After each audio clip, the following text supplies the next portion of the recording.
2 डिब्बे तेल पैक। इतनी रात में आने का कोई विशेष कारण? फिर पैसे? ज्यादा बोलोगी तो यहां बैठकर सब्जी बेचने भी नहीं दूंगा।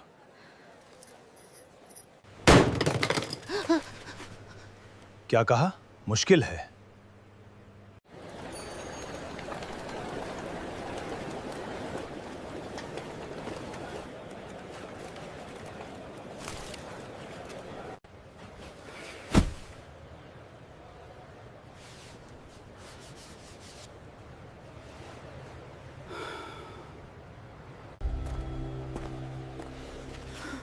सुरेश, जल्दी से 5 किलो चावल, 3 किलो दाल और 2 डिब्बे तेल पैक। साहब, पिछली बार का भी 8,000 रुपये बाकी है। आज बिना पैसे के इतना सामान देना मेरे लिए मुश्किल है। क्या कहा? मुश्किल है?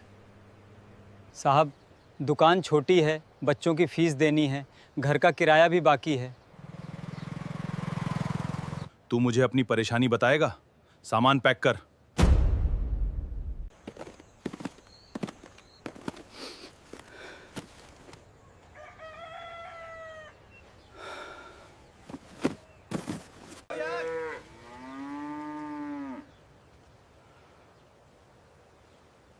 कब तक डरोगे बेटा?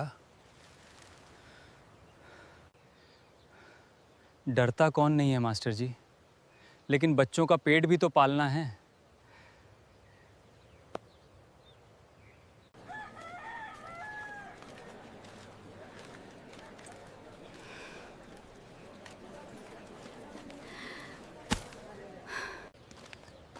कमला, आज सारी अच्छी सब्जियां मेरे घर पहुंचा देना।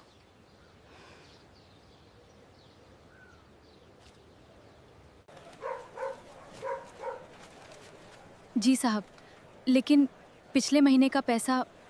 फिर पैसे? ज्यादा बोलोगी तो यहां बैठकर सब्जी बेचने भी नहीं दूंगा।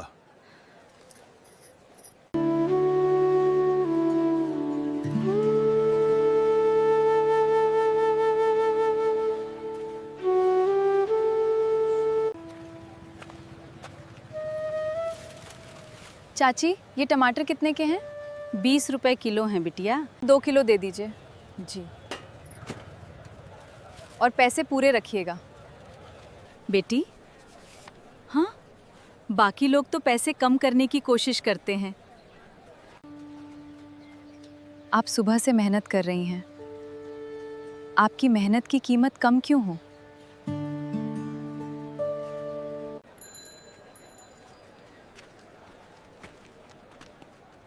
तुम नई हो यहां? जी। कहां रहती हो? यहां क्या काम है? नाम? नंदिनी। नंदिनी। शहर में ही रहती हूँ। बाजार में सामान लेने आई हूँ। पहचान पत्र दिखाओ। ज़रूर दिखाऊंगी, लेकिन पहले ये बताइए कि किस औधिकारिक कारण से पहचान पत्र मांगा जा रहा है? तुम मुझे नियम बताओगी? नहीं, मैं सिर्फ नियम समझना चाहती हूँ।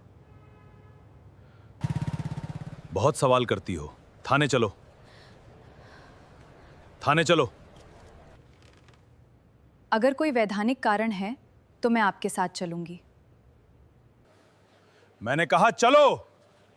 ठीक है, लेकिन पूरी कार्रवाई नियम के अनुसार होनी चाहिए।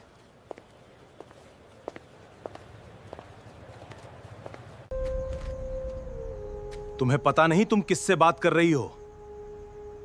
अन्याय देखकर चुप रहना जरूरी नहीं। मुझे ये जरूर पता है कि सामने वाला भी एक इंसान है।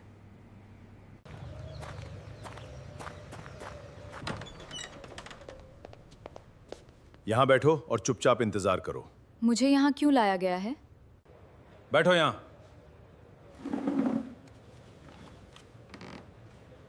धन्यवाद। जमा कर दूंगी, कृपया रसीद दे दीजिए। तुम हर चीज की रसीद मांगोगी? जो सरकारी प्रक्रिया में जमा होता है उसका रिकॉर्ड होना ज़रूरी है। तुम हमें कानून सिखाओगी? इतनी पढ़ी लिखी हो तो बताओ, कानून में क्या लिखा है? कानून कहता है कि किसी नागरिक के साथ मनमाना व्यवहार नहीं किया जा सकता। बहुत ज्ञान है तुम्हें। ज्ञान नहीं साहब, नागरिक होने का अधिकार है।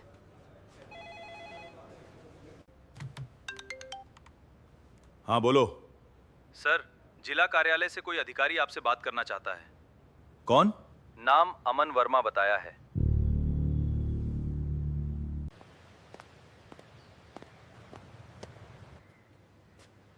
मैं नंदिनी शर्मा का प्रशासनिक सहयोगी हूँ।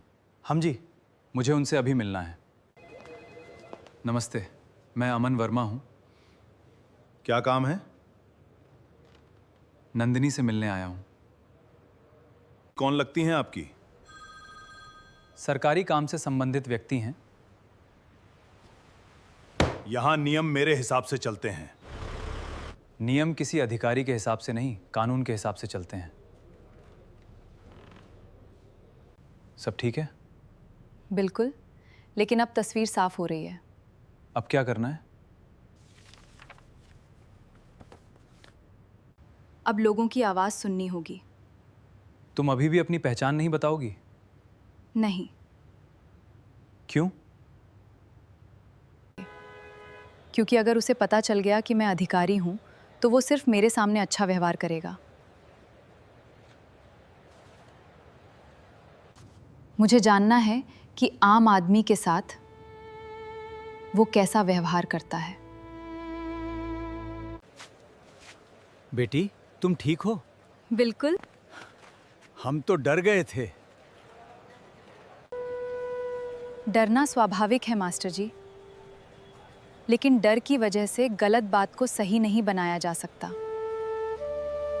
बेटी, हम शिकायत करें भी तो किससे? जिस व्यवस्था का काम आपकी रक्षा है, उसी व्यवस्था में शिकायत कीजिए। लेकिन शिकायत करने के बाद, लिखित करने के बाद दुकान बंद करवा दी तो? अगर आप सब मिलकर सच बोलेंगे तो किसी एक को निशाना बनाना आसान नहीं होगा। मुझसे पिछले 6 महीने में कई बार सामान लिया गया, पैसे कभी पूरे नहीं मिले।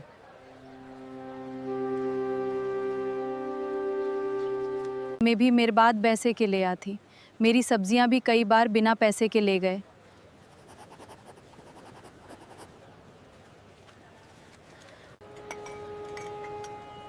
मेरी चाय की दुकान से रोज चाय जाती है। हिसाब मांगने पे कहा जाता है कि दुकान बंद करवा देंगे। मैंने अपनी आंखों से कई घटनाएं देखी हैं। मैं किसी पर झूठा आरोप नहीं लगाऊंगी। आप सिर्फ वही बताइए जो आपने खुद देखा या झेला है। सर, बाजार के लोग उस लड़की के साथ मिल रहे हैं। कौन लड़की? वही नंदिनी। सर, लोग बयान देने की बात कर रहे हैं। उसे लगता है वो मेरा कुछ बिगाड़ सकती है।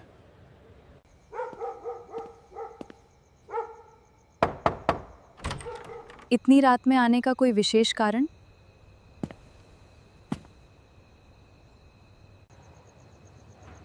बहुत व्यस्त हो आजकल। लोगों की बातें सुन रही हूँ। हर मामले में पढ़ना जरूरी नहीं होता।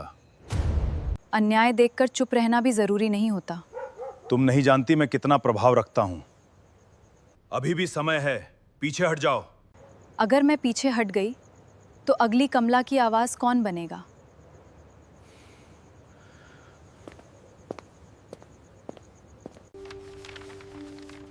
उसने तुम्हें धमकाया? सीधे शब्दों में नहीं, लेकिन संदेश साफ था।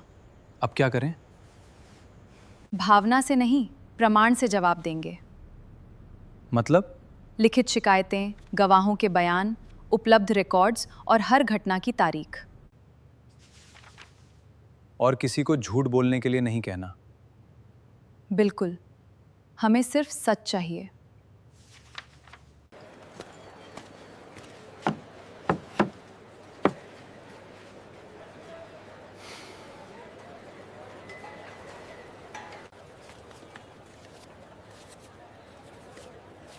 आओ बहन जी, एकदम ताज़ा सब्जियां हैं और भाव भी बिल्कुल सही हैं।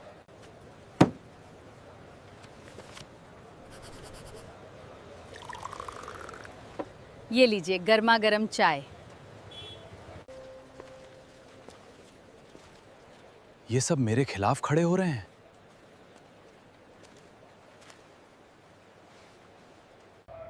सर, शायद अब लोग डर नहीं रहे। डर खत्म होना सबसे खतरनाक बात है। एक बात पूछूं? पूछो। तुमने अपनी पहचान अब तक क्यों छिपाई? क्योंकि मैं जानना चाहती थी कि एक साधारण महिला के सामने व्यवस्था कैसी होती है। व्यवस्था कैसी होती है? और अब समय आ गया है कि सबके सामने सच रखा जाए।